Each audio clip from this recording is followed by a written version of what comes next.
જય શ્રી કૃષ્ણ મમ્મી. જય શ્રી કૃષ્ણ. અને આટલું મોડું કરવાનું છે ઉઠવાનું? મમ્મી હું એ જ કહેવા આવી હતી કે આજ મારી તબિયત નથી સારી બહુ, એટલે મારે સુવામાં થોડુંક મોડું થઈ ગયું હતું અને આરામ કરી અને એટલે વાર લાગી થોડીક, અને મને આ જરાય સારું નથી લાગતું મમ્મી. તબિયત સારી ના હોય ને તો ટાઈમે ઉઠી જવાનું ને કામ કરી લેવાનું, પછી કામ કરીને આરામ કરવાનો. એવું પડ્યું ના રહેવાનું હોય.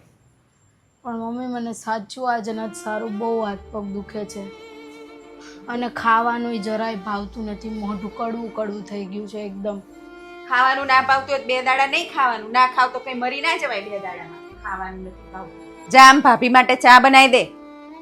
બાપના ઘરેથી એ કશું લાવી નહીં, ધણી કઈ કમાતો નહીં, નખરાનો તો પાર નહીં. ખાવાનું નહીં ભાવતું, નામ નહીં ભાવતું, તેમ નહીં ભાવતું, તબિયત સારી નહીં ને. જા આમ ઊભી થા, કામ કર.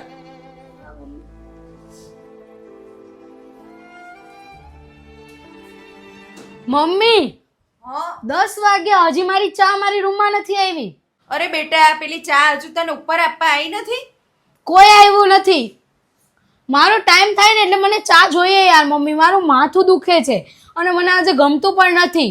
જાઓ તમે મારા માટે ચા બનાવીને લાવો.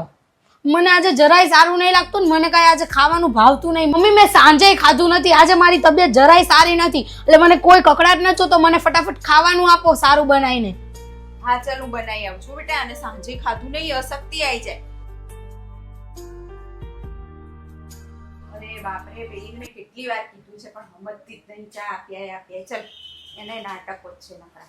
હાલ તું શાંતિથી બેસો ને ખાઈને પછી આરામ કરજે. હું લેતી આવું કઈ. કાલ ફટાફટ લઈને આવજો. લેતી આવું. આટલી લાલચ શું કામની? મારા જેઠાણીના હાથમાં રાખે, કેમ કે એમના ઘરવાળા સારું કમાય છે અને એ પિયરથી ઘણું લઈને આવ્યા છે અને મારા પિયરમાં પરિસ્થિતિ સારી નથી, એટલે હું કંઈ લઈને નથી આવી. મારા ઘરવાળાએ ઓછું કમાય છે એટલે મારી સાથે આવું વર્તન થાય, અને મારા જેઠાણી સાથે જો મારા ઘરવાળા ઓછું કમાય એમાં મારું શું વાંક? પૈસા જ બધું મહત્વનું છે. અમે ગમે એટલું કામ કરીએ ને એની કોઈ કદર નથી.